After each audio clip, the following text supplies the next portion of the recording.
Assalamualaikum warahmatullahi wabarakatuh. Alhamdulillah wassalatu wassalamu ala rasulillah amma ba'dah.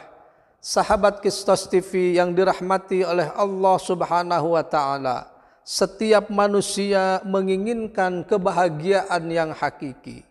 Dari perjalanannya, dari usahanya, dari jerih payahnya, dari dedikasi dan pengorbanannya ingin berujung bahagia.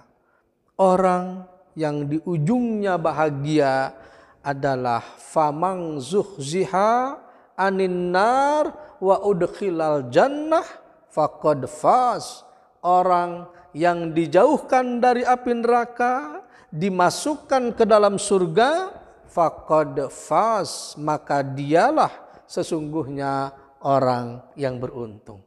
Keberuntungan di ujung perjalanan kita ditentukan pada sejauh mana kita melakukan amal-amal kebaikan ketika di dunia.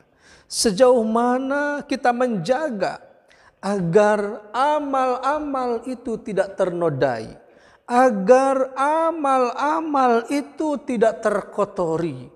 Kita jaga untuk amal itu sampai ke pintu surga sana. Allah subhanahu wa ta'ala berfirman, A'udzubillahi minasyaitonir rajim. Qad aflaha man tazakka wa zakarasma rabbihi fasalla. Sungguh beruntung orang yang membersihkan diri, orang yang menyebut nama Allah, dan orang yang sholat. Ada 3 untuk kita menggapai kebahagiaan, untuk kita menggapai al-falah. Karena sebenarnya kesuksesan dalam terminologi agama itu bukan hanya sukses di dunia, tapi juga sukses di akhirat. Karenanya ketika ada sahabat bertanya kepada Rasulullah sallallahu alaihi wasallam usai meminta doa sehabis sholat, Rasul mengajarkannya dengan doa sapu jagat. Rabbana atina fid dunya hasanah wa fil akhirati hasanah wa qina azabannar. Lalu sahabat ini bertanya, ada lagi atau tidak ya Rasul doa selain sapu jagat ini? Kemudian Rasulullah tersenyum. Engkau kalau sudah bahagia di dunia, bahagia di akhirat, terus engkau mau minta apa lagi? Sahabat Kistos TV yang dirahmati oleh Allah subhanahu wa ta'ala, al-falah unsurnya adalah yang pertama tazkiyatun nafas, yang kedua adalah zikrullah, dan yang ketiga adalah sholat. Ketika kita berusaha untuk membersihkan diri, untuk membersihkan hati dari kotoran-kotorannya, dari penyakit-penyakitnya, maka mesti kita kenali jenis penyakit-penyakit yang kita derita. Mungkin kalau penyakit badan, kalau penyakit lahir tampak bentuknya mudah mendiagnosisnya. Tapi kalau penyakit hati diperlukan kesadaran, diperlukan keinsapan untuk kita bisa menjaganya agar jangan sampai hati kita ternodai oleh penyakit yang dapat menggerogoti diri kita dan menggerogoti masa depan kita.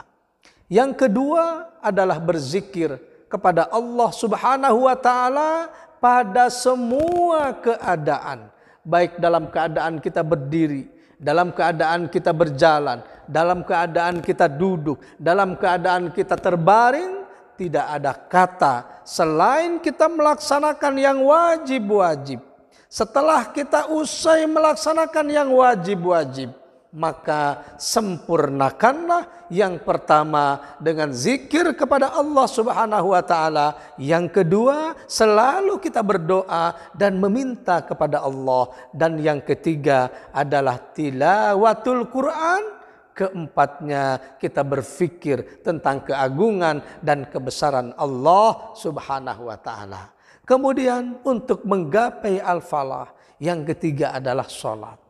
Sebab sholat ini adalah medium yang legal, medium yang formal. Allah mencintai kita, Allah dekat dengan kita di waktu di mana kita sedang bersujud kepada Allah, dan kita tidak bersujud kepada siapapun.